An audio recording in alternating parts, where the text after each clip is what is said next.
তো আমার হাতে দেখতে পাচ্ছেন এটি হচ্ছে একটি মাল্টি সকেট। তো এই ধরনের সকেট দিয়ে আমরা বাসা অফিসে বিভিন্ন ধরনের ইলেকট্রিক জিনিসগুলো চালিয়ে থাকি। তো এই মাল্টি সকেটের কালেকশন কীভাবে করতে আমি আপনাদের দেখিয়ে দিচ্ছি। এখানে এল, এন এবং ই।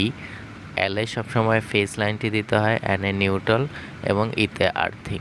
আর্থিংটা অপশনাল, যদি আপনাদের আর্থিং থাকে তাহলে আপনারা আর্থিংয়ের লাইন ব্যবহার করতে পারেন, আর যদি না থাকে শুধু ফেস আর নিউট্রালটা সঠিকভাবে সংযোগ করলেই হবে। তো আমার হাতে দেখতে পাচ্ছেন দুইটি মাল্টি সকেট। তো এই দুইটি মাল্টি সকেট এখন আমি একটি তারের মাধ্যমে এটাকে সংযোগ করব। মাল্টি সকেটের এন প্রান্ত দুটোই প্রান্ততে আমি একটি কালো তার লাগিয়ে নিচ্ছি এবং সেই সাথে আরও একটি কালো তার নিব, যেটা মানে মেইন ইনপুট হিসাবে কাজ করবে, যেটা এটা মেইন ইনপুট হিসাবে কাজ করবে, মানে যেখান থেকে আমরা এসি 220 ভোল্টের ইনপুট লাইনটি সংযোগ নেব। তো এই দুটাকে আমি এখন কমান করে নেব। কমান করানো পরে এই দুইটি তারকে আমি যে মাল্টি সকেটটি আমি রেখেছি এই মাল্টি সকেটের এই যে নেগেটিভ প্রান্তে মানে এখানে আমি এখন এটাকে সংযোগ করে দেব।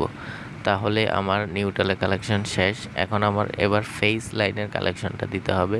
তো ফেজ লাইনের কালেকশন দেওয়ার জন্য এই মাল্টি সকেটের এল প্রান্তের সাথে এটাকে সংযোগ করতে হবে এবং অপরটিরও এল প্রান্তের সাথেই সংযোগ করতে হবে।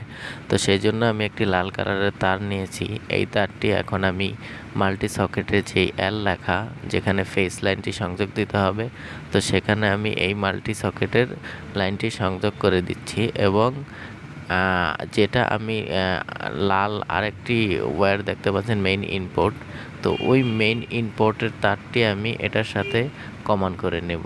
এটার সাথে কমান করার পরে অপর যেই মাল্টি সকেটটি আছে এই মাল্টি সকেটের যেই এল লেখা আছে তো সেই প্রান্তের সাথে আমি এটাকে সংযোগ করে নেব। তো সংযোগ করে নেওয়া হলে আমাদের মোটামুটি এই সকেটের কাজ শেষ।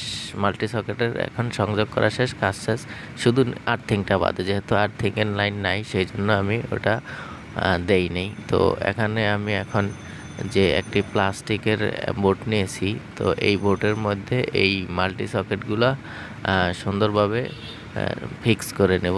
এখন আমি এই মাল্টি সকেট দোনোটার সাথে স্ক্রু লাগিয়ে নেব এটাতে, যাতে করে এটা খুব স্ট্রং থাকে, কোনো ধরনের ক্ষতি না হয় এবং লড়াচড়া না করে। তো সম্পূর্ণ সংযোগ করার পরে দেখতে পাচ্ছেন মাল্টিপ্লাগটি এমন দেখাচ্ছে। তো এখন যেটা আমার ইনপুট একটি পাওয়ার লাগবে, তো সেই ইনপুট পাওয়ারটি দেওয়ার জন্য আমি একটি 2 পিনের প্লাগ ব্যবহার করব। তো 2 পিনের প্লাগের দুইটি টার্মিনাল থাকে, আর 2 পিনের কালেকশন করা খুবই সহজ। দুইটি টার্মিনাল থাকে, সো এই দুইটি টার্মিনালের সাথে একটিতে নিউট্রাল এবং একটিতে ফেজ লাইনটি সংযোগ করে দিতে হয়।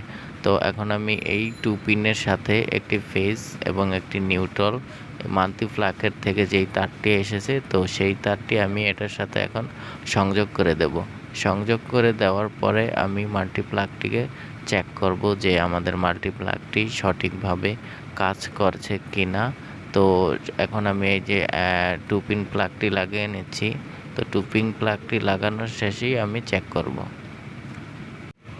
ওকে, এখন এই আমার 2 পিন লাগানো শেষ 2 পিন প্লাগ।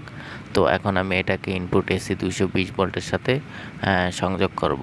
তো 220 ভোল্টের সাথে সংযোগ করার পর দেখাবো এটা মাল্টিপ্লাগে লাইন আসে কিনা। তো দেখতেই পাচ্ছেন লাইটটা একটু কম জ্বলতেছে কিন্তু লাইন চলে এসেছে। তো